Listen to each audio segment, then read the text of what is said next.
Assalamualaikum warahmatullahi wabarakatuh.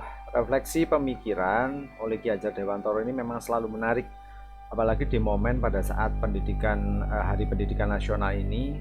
Maka kita akan mencoba menggali dan mengkaji dengan korelasinya sebagai pondasi untuk kebijakan pendidikan yang maju. Yang pertama, pada tanggal 2 Mei 2020 ini, tepat pada momentum Hari Pendidikan Nasional, kita akan berdiskusi dan sharing terkait pemikiran-pemikiran dari Ki Hajar Dewantoro.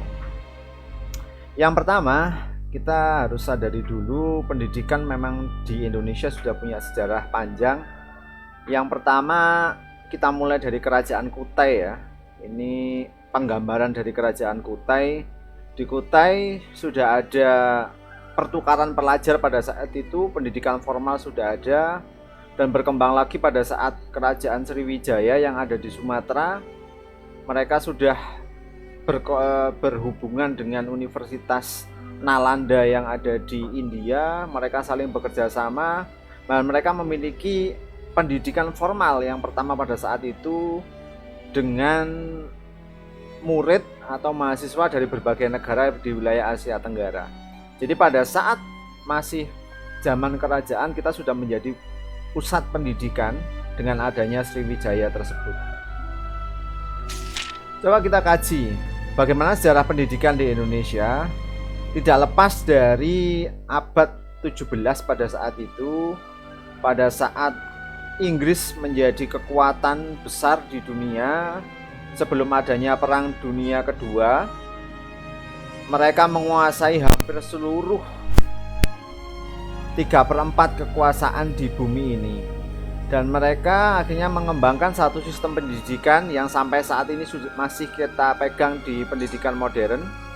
Indonesia sebagai warisan pendidikan dari Belanda dulu juga masih mengikutinya.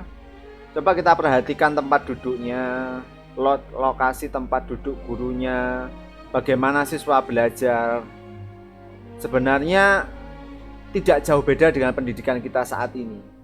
Tapi yang perlu kita sadari, pada saat itu pendidikan di Inggris itu untuk menghasilkan birokrat-birokrat yang identik, birokrat-birokrat yang sesuai kepentingan pada saat itu, dengan pola pemikiran yang seragam. Nah, itu menjadi PR kita bersama, apakah itu masih sesuai dengan kita atau tidak. Jangan-jangan pola pendidikan di tempat kita masih menggunakan itu pada zaman abad ke-17 dengan pola pengajaran Bapak Ibu guru yang barangkali masih sesuai dengan abad ke-19. Jadi perlu kita telah dengan baik. Ini masih berkisah bagaimana tadi British Empire tadi dan bagaimana birokrat yang diciptakan di sana. Nah, sebenarnya Ki Hajar Dewantoro sudah memberikan kritik yang panjang terkait itu.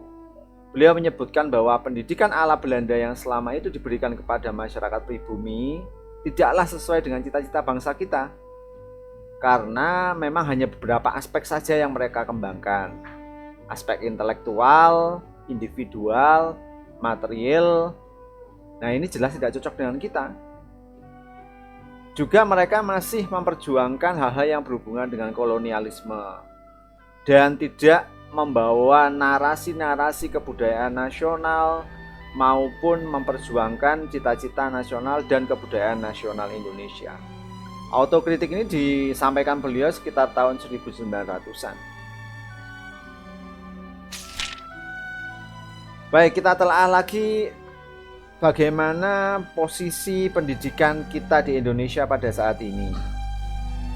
Ini data sekitar tahun 2016 bahwa Indonesia berdasarkan data yang sudah diambil dari puluhan negara, kita menempati nomor 1 nilai dari mahasiswa yang di sekolah itu memiliki nilai kebahagiaan tertinggi. Ini suatu prestasi yang luar biasa barangkali menurut kita.